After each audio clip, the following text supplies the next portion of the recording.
Urban Therapy with Sun752, and this is your daily Go Getimism number 509 for February 24th, 2016. Tonight we want to talk about getting suspended at work, getting suspended in school. I guess we should say it the other way around, getting suspended in school, then getting suspended at work. I wonder if there's like a direct correlation between the two. You know, if you've ever been suspended at school, you know, that could be a scary thing if you have parents that are serious disciplinarians. And a lot of times you get suspended off of something crazy that you either really just made a mistake doing and it was a one-time thing, or you've been suspended multiple times. In which case, I don't think that would involve a parent that's a serious disciplinarian, because you wouldn't want to get into that situation over and over again, knowing what could happen to you. You know how when you was younger, some of our parents put the fear of God in us. Like, my parents weren't very violent. However, you know, I didn't want to disappoint them, because when you push certain people too far, you don't know what they might do. And that would explain my parents. They were lenient to a certain degree, but you ain't want to push them too far. So I didn't get suspended a lot. I got suspended once. I got suspended for something stupid. As a matter of fact, I got suspended on a day I wasn't even in school. Peep that. You know? It happens. You know, kids mess around, they do stuff, and they get to running their mouths. Kids cannot do things by themselves without letting a grown-up find out for some reason. And I wound up getting suspended. Now, it wasn't a big thing, and that was the only time I ever got suspended. But it threw up red flags to let you know that anybody can get it. So just because you got away with something doesn't mean that you're going to be able to, you know, get away with it in the long run. Now, the bad thing about a suspension is that alerts your parents. So you got to go home and you got to deal with your parents, number one. Because they know that they're either going to have to take a day off from work, and then, you know, they already have to deal with you. So you have to explain to your parents why you got suspended, and explain to them that it wasn't even for a good reason, or it wasn't for something that you did. So, you know, how each parent chooses to deal with that is going to be different, you know, but it's not going to be a good thing, because when the child gets suspended from school, it starts to break down the trust that the parent has for the child. And kids don't want that, because that can restrict you from being able to do things on your own, because your parents see that you can't act responsibly when you're not being supervised properly. So that can teach you how to go to parties and all that kind of stuff.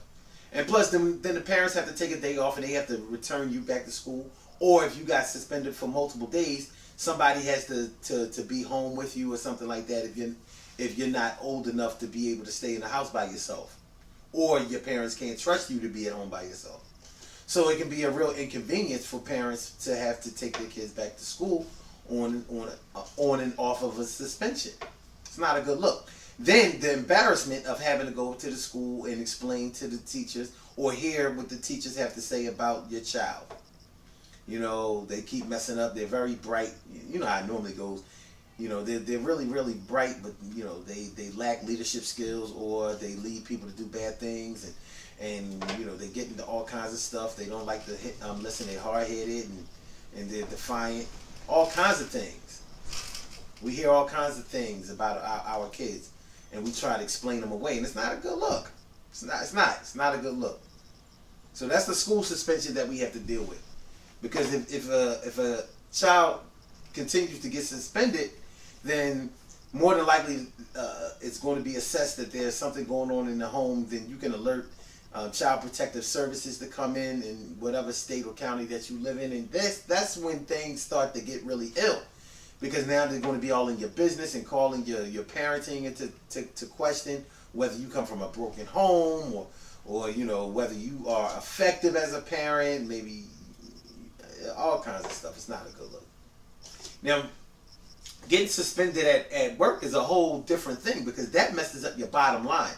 The thing that both suspensions have in common is that both suspensions can have an effect on your bottom line.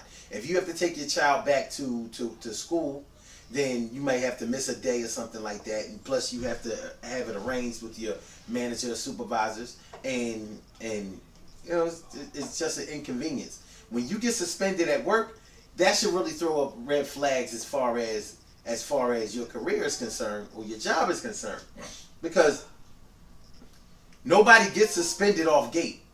They normally get a written verbal warning, and then they get the written warning, and then they get the suspension. Now, depending on the type of job that you had and what their policies are, you may be able to have several suspensions before you actually get terminated. But for a lot of jobs, after one suspension, the second one is all they need to be able to bounce you on up out of that door. And what needs to be understood about the whole suspension thing is that once they have a file on you like that with the written verbal, then the written, and then the suspension and multiple suspensions, if they fire you, you're not going to be able to collect unemployment. That's serious stuff. That's what all of the paper trail is all about. So they can be able to deny your unemployment after they terminate you, because they can show that you are not worthy of receiving your unemployment benefits because you abused all of you violated all of the policies of the job that you had, and because of that, unemployment is not going to be able to stand by you, and you won't be able to collect. That ain't good. So you want to avoid getting suspended. And when it comes to being written up, what you want to remember most of all is don't sign anything. Whether it's a written verbal warning or a verbal written warning or written warning or suspension. Never sign anything. Never sign anything. Nothing. Not one thing. Because that is an acknowledgement of your guilt. They'll tell you that it's just an acknowledgement that you understand what has been written for you and said to you. But no, that is an admission of guilt. So don't sign nothing, because then your job won't have a leg to stand on when they try to deny you your unemployment. And HR, human resources, all they do is try to get you, try to manipulate you into playing yourself, because they protect the interests of the company. It's not hard. It's not a hard concept to understand. Good things happen to those who wait. Great things happen to those who grind, and anything can happen to those who go for theirs. So go hard, go for yours, and remember, suspensions, whether they're the suspensions of your children or the suspensions of yourself at your job, they're going to affect your bottom line, and they're never. And suspensions are never, ever, ever a good thing. You want to make sure that you avoid that. So try to keep your nose clean while you're at work. Once you get written up, make sure that you're gonna get written up again. Don't be defiant. It doesn't matter what your supervisor did, what your manager did, and all of that. They have authority over you, and they know the game better than you do, and they can mess around and get you fired and get your unemployment denied, and they'll be sitting back laughing because it ain't no thing, because they still have their jobs, and you'll be on the outside end bitching, moaning, and complaining and talking about who you gonna kill. Don't let it happen to you. The Urban Therapy with Son Take the Fall event is this Saturday, the 27th. Make sure y'all come through. Man, we going back out in the woods. The weather is going to be perfect for that. Last time we went out, it was snow on the ground and all of that, and we weren't able to go in the woods. But this Saturday, we will be back up in the woods. So come through. 10 a.m. this Saturday, Rittenhouse Street and Wissahickon Avenue in Germantown, Philadelphia. Make sure y'all come out. Come through and holler. You know what I'm saying? And I'll holler at y'all later. Peace.